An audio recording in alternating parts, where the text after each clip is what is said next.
आधीची 11 वर्ष समाजामध्ये पूर्ण वेळचा कार्यकर्ता म्हणून वावरताना, अनेक आंदोलनांमध्ये सहभागी होताना माझ्या विरुद्ध काही पोलीस केसेस होत्या. मी IAS होताना भारताच्या राष्ट्रीय एकात्मतेला जी मुख्य आव्हानं होती ते म्हणजे दुर्दैवाने त्याही वेळी पंजाबमध्ये अत्यंत हिंसक असं खालिस्तान आंदोलन चालू होतं. तुमचं माझं दुर्दैव आहे की मणिपूर तेव्हाही धगधगत होतं.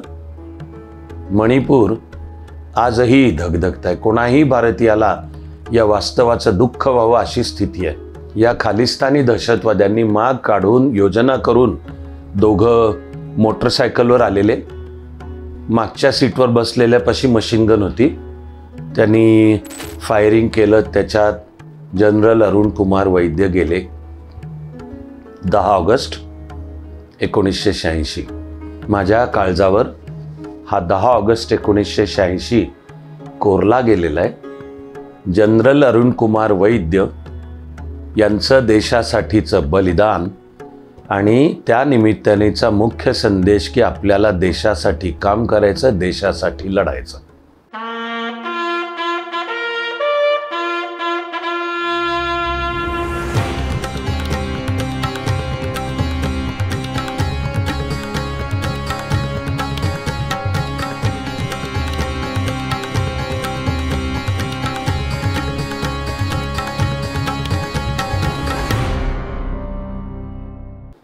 IAS साठी निवडला गेलो खरा, पण त्यानंतर सरकारकडनं जे अधिकृत नियुक्तीपत्र यायचं असतं आणि त्यानुसार तुम्हाला सांगितलं जातं की आता IAS अधिकारी म्हणून प्रशिक्षणासाठी मसुरीच्या Lal Bahadur Shastri national academy of administration LBS-NAA सर्वसाधारणपणे IAS अधिकारी, सरकारी अधिकारी लबासना असा त्याचा हिंदी मराठीत उल्लेख करतात. तर निवड झाल्याचं जाहीर झाल्यावर सरकारकडनं एक अधिकृत नियुक्तीपत्र येतं आणि त्यानुसार सांगितलं जातं की आता मसुरीच्या, मला नाव घ्यायला फार आवडतं, Lal Bahadur Shastri national academy of administration दाखल व्हा. तसं काही नियुक्तीपत्र मात्र मला येईना.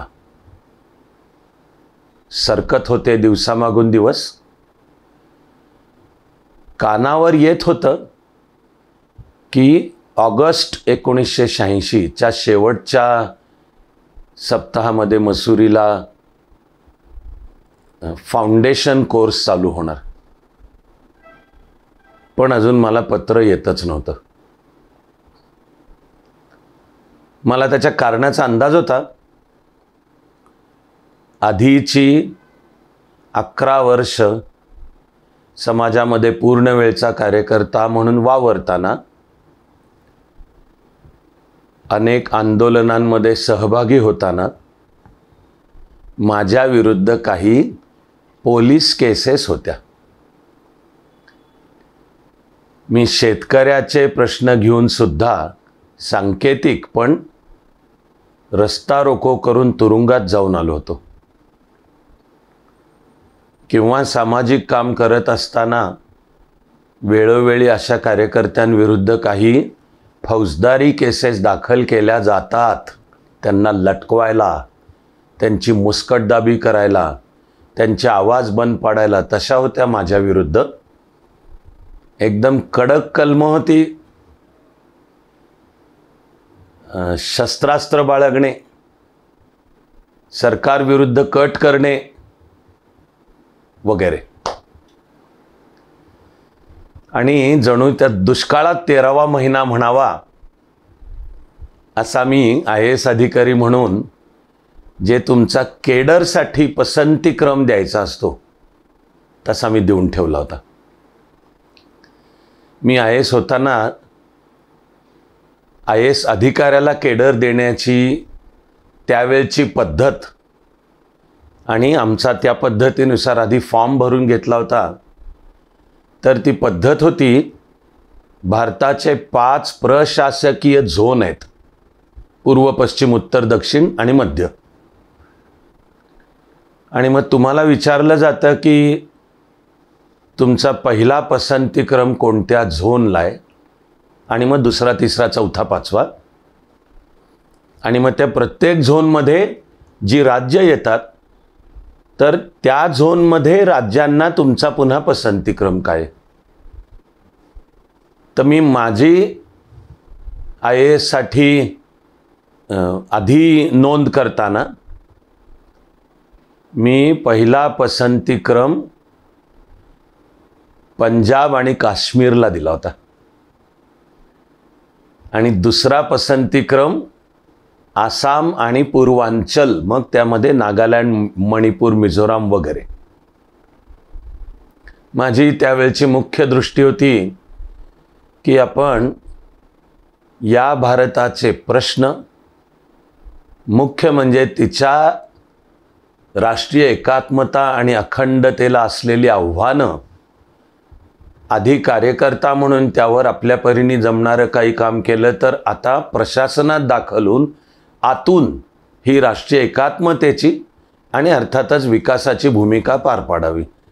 पण मग मी IAS होताना भारताच्या या राष्ट्रीय एकात्मतेला जी मुख्य आव्हानं होती, ते म्हणजे दुर्दैवाने त्याही वेळी पंजाबमध्ये अत्यंत हिंसक असं खालिस्तान आंदोलन चालू होतं. माझ्या भारतीय मनाला ते धक्कादायक होतं. जेवढा महाराष्ट्र देशभक्त आहे, तेवढाच पंजाबही देशभक्त आहे. जेवढी महाराष्ट्राला ज्ञानोबा, तुकोबा आणि शिवाजी महाराजांची शिकवण आहे की देशासाठी काम करायचं असतं, तेवढी पंजाबला, त्यातल्या शिखांना सुद्धा गुरु नानक देवापासून 10वे पातशाह गुरु गोबिंद सिंग यांच्यापर्यंतची शिकवण आहे.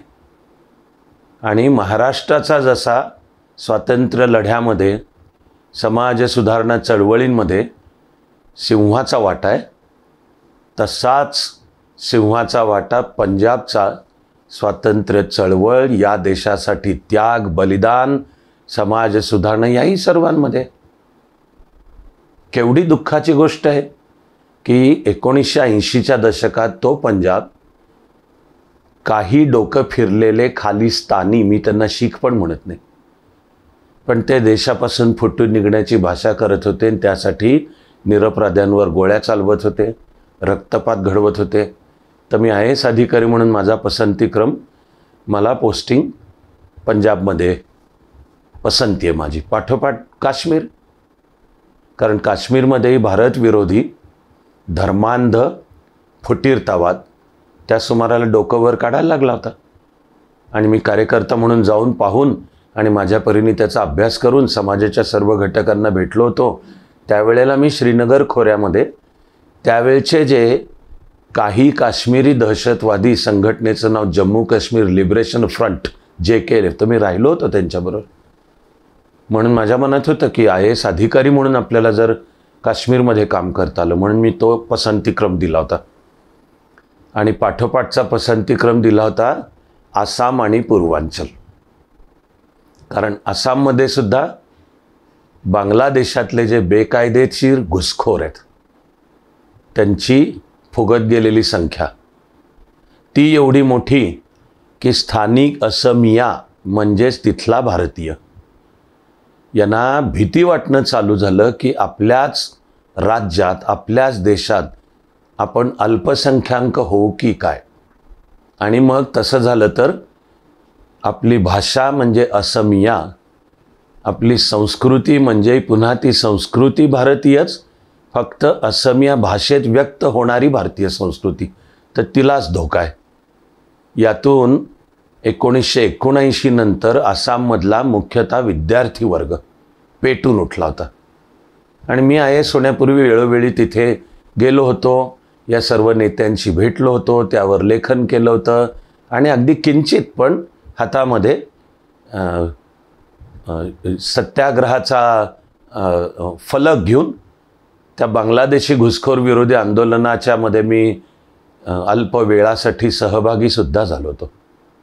भारताच्या एकात्मतेची एक फार मोलाची संवेदनशील लढाई आसाममध्ये लढले जाते आहे याचं भान होतं, म्हणून मी मागितलं होतं की मला मग आसाम आवडेल. आणि मग ज्या वेळी पूर्वांचलामध्ये गेलो होतो त्यावेळी अर्थातच अरुणाचल प्रदेश सहित पण नागालँड, मणिपूर वगैरे ठिकाणी भेटी देऊन मी तिथल्या समस्या पाहिल्या होत्या. नागालँडमध्ये सुद्धा दुर्दैवाने अनेक भारतविरोधी शक्तींची फूस होती, मदत होती, पैसा होता, प्रशिक्षण होतं, पण चक्क भारतापासून फुटून निघण्यासाठी सशस्त्र आंदोलन चालू होतं. तुमचं माझं दुर्दैव आहे की मणिपूर तेव्हाही धगधगत होतं. मणिपूर आजही धगधगत आहे. कोणाही भारतीयाला या वास्तवाचं दुःख व्हावं अशी स्थिती आहे. पण त्यामुळे माझ्या मनात होतं की मग आपल्याला IAS अधिकारी म्हणून तिथे काम करता आलं तर आपल्याला आवडेल. पण त्यामुळे तिकडे केंद्र सरकारसमोर जशी जेव्हा माझी फाईल गेली असेल त्यांना दिसलं काय की एका बाजूला ह्या तरुणाविरुद्ध गंभीर स्वरूपाच्या पोलीस केसेस आहेत की ज्यामध्ये घातक शस्त्र बाळगणे, माझ्यापाशी कुठलं आलंय घातक शस्त्र, जीभ आणि लेखणी, या व्यतिरिक्त कुठली घातक शस्त्र मी काही प्रत्यक्ष विशेषतः जणू सरकारविरुद्ध किंवा देशाविरुद्ध कट करतोय असा तर स्वप्नात सुद्धा नाही. पण तिकडं कागदावर दिसताना नोंद तशी, आणि अशी नोंद असलेला तरुण म्हणतोय की मला पहिल्या पसंती क्रमाने पंजाब किंवा काश्मीरमध्ये पोस्टिंग आवडेल, दुसऱ्या पसंती क्रमाने आसाम किंवा पूर्वांचलामध्ये पोस्टिंग आवडेल, आणि महाराष्ट्र मी त्यानंतर दिला होता. त्यामुळे माझी नियुक्ती थोडी लांबली. चौकशा आणि तपास चालू होते माझ्याबद्दलचे, पोलीस चौकशा आणि कॅरेक्टर सर्टिफिकेट. त्यामुळे माझी नियुक्ती काहीशी लांबली होती. ते जे नियुक्तीपत्र आलं ते 10 ऑगस्ट 1986 आलं. नियुक्तीपत्र. अजून मसुरीला जायचं आहे ते त्याच्यानंतर मला मसुरीला जायला उशीर झाला, पण नियुक्तीपत्र 10 ऑगस्ट 1986 आलं. त्यामुळे सकाळच्या टपालाने ते मला घरी मिळाल्यावर मी ते घेऊन आनंदाने संघटनेमध्ये सहकारी कार्यकर्त्यांना सांगायला, दाखवायला की आता आलं हे नियुक्तीपत्र आलं. निकाल जूनमध्येच लागला होता, पण प्रत्यक्ष नियुक्तीपत्र येण्यामध्ये सुमारे 2 महिन्याचा काळ गेला. तो या मधल्या सगळ्या पोलीस चौकशा आणि हा धोकादायक नाही ना ह्याच्या सगळ्यांना नियुक्तीपत्र आलं 10 ऑगस्ट 1986. मी ते दाखवायला आणि मित्र आणि सहकाऱ्यांच्यामध्ये आनंद व्यक्त करायला, आनंद साजरा करायला म्हणून पोचलो तर आमच्या तिथे कार्यालयामध्ये सगळे सहकारी कार्यकर्ते बसले होते, पण असे सुन्न चेहरा करून बसले होते. आणि मी थोडासा आनंदाने जाऊन ते पत्र दाखवलं, म्हटलं आलं हे नियुक्तीपत्र. अजून मसुरीला केव्हा जायचं कळलेलं नाही, पण अधिकृतरित्या आता IAS अधिकारी म्हणून केंद्र सरकारचं हे नियुक्तीपत्र आलं. त्यांचे सगळ्यांचे चेहरे अतिशय गंभीर होते आणि मी एका उत्साहाने त्यांच्याशी बोलतोय म्हणून माझ्या एका मित्राने विचारलं की अविनाश, तुला थोडी सकाळची एक बातमी कळलेली दिसत नाही आहे. मला त्यावरून एकूण दृश्याचं गांभीर्य लक्षात आलं आणि थोडं चरकूनच पण मी म्हणलो की सॉरी, पण काय घडलं नाही आहे मलाही कळलेलं. तेव्हा त्या मित्रांनी जाणीव करून दिली की भारताचे असामान्य कर्तबगार सरसेनापती, आपल्या लष्कराचे प्रमुख, चीफ ऑफ आर्मी स्टाफ, मूळचे राहणारे पुण्यातले, निवृत्तीनंतरही ते पुण्यातच राहत होते, जनरल अरुण कुमार वैद्य यांना त्या दिवशी सकाळी ते त्यांच्या आता छोट्या मारुती गाडीतनं 800 त्या काळातल्याशी, आम्ही त्याला काडेपेटी म्हणतो, ते गाडी चालवत होते. शेजारी त्यांच्या पत्नी, आणि खालिस्तानी दहशतवाद्यांपासून त्यांच्या जीवाला धोका होता म्हणून त्यांच्याबरोबर एक गन दिलेला सुरक्षा रक्षक कायम असायचा, तो मागच्या सीटवर बसलेला होता. आपल्या देशामध्ये जे अतिशय दुःखद असं ब्लू स्टार ऑपरेशन झालं 3 जून 1984ला सुरू होऊन ते पुढची 2-3 दिवस चालू होतं. 3 जून 1984च्या सुमाराला शीख म्हणजेच आपले, पण सर्वोच्च धर्मक्षेत्र म्हणजे अमृतसरचं सुवर्ण मंदिर, की ज्याचं फार छान अधिकृत नाव आहे हरमंदिर साहेब. पण त्या हरमंदिर साहेब आणि परिसराचा सर्व ताबा खालिस्तानी दहशतवाद्यांकडे होता. आणि शीख संप्रदायामध्ये ही इंग्रजी तारीख 3 जून शहीदी दिवस म्हणून पाळली जाते, कारण 1600 काहीतरी पहिलं दशक, त्यावेळचे म्हणजे 5वे शीख गुरु अर्जुन देव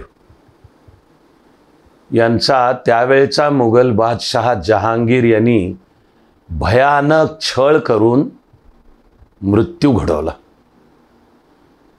त्याची इंग्लिश तारीख येते 3 जून. आणि मग ती आता गेली 400हून अधिक वर्ष शीख संप्रदायामध्ये शहीदी दिवस म्हणून पाळली जाते.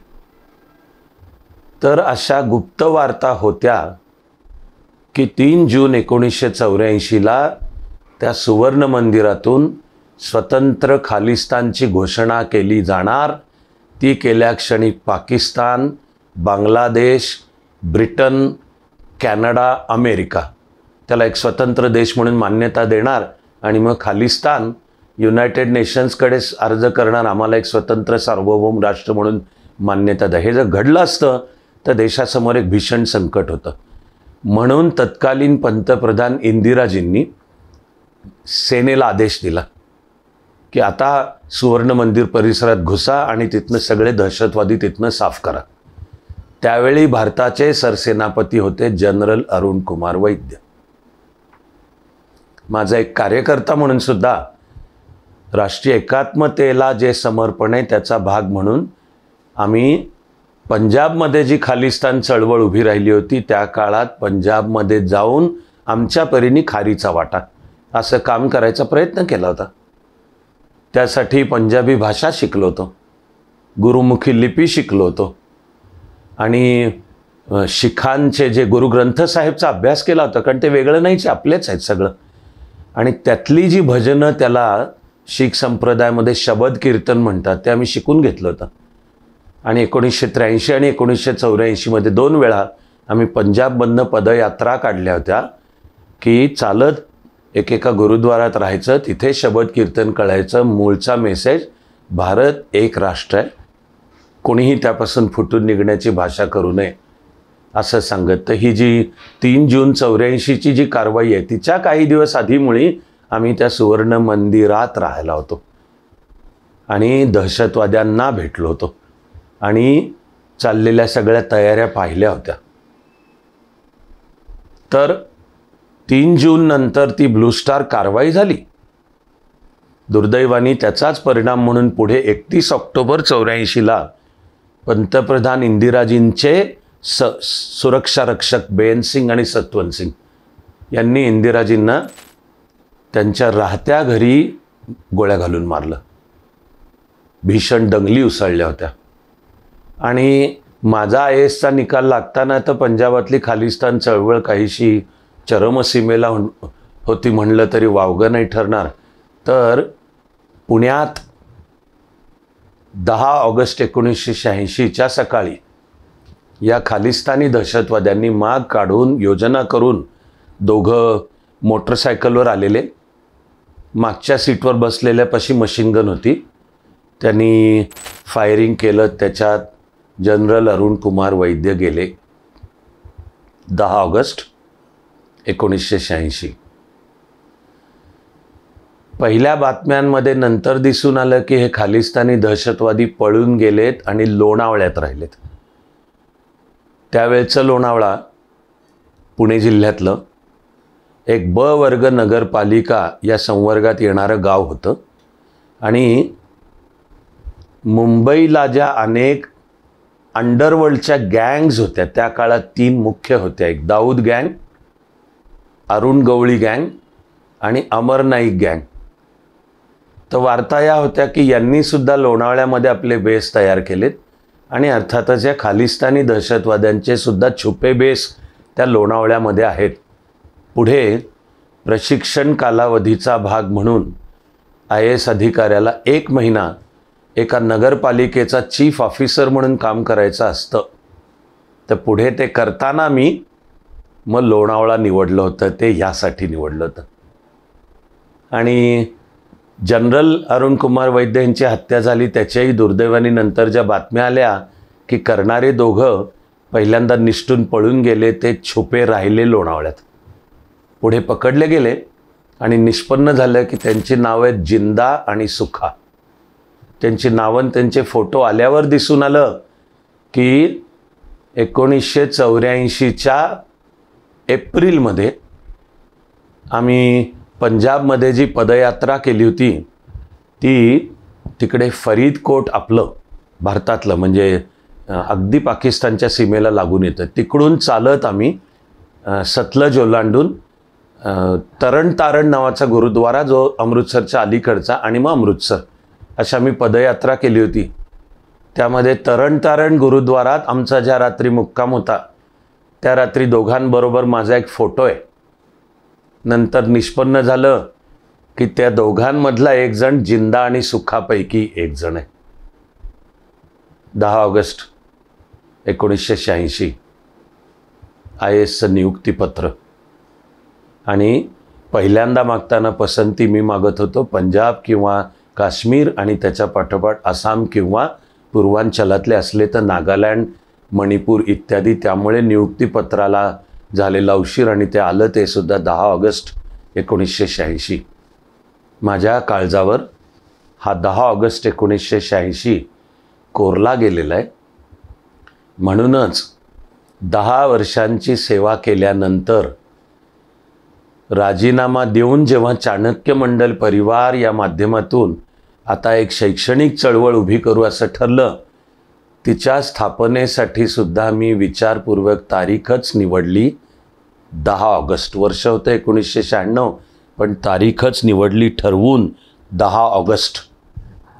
ती जनरल अरुण कुमार वैद्य यांचं देशासाठीचं बलिदान आणि त्या निमित्तानेचा मुख्य संदेश की आपल्याला देशासाठी काम करायचं, देशासाठी लढायचं.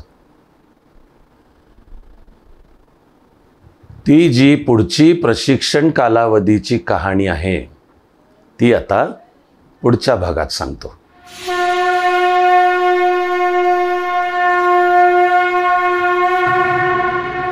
जरी एक अश्रू पुसायास आला, तरी जन्म काहीच कामास आला.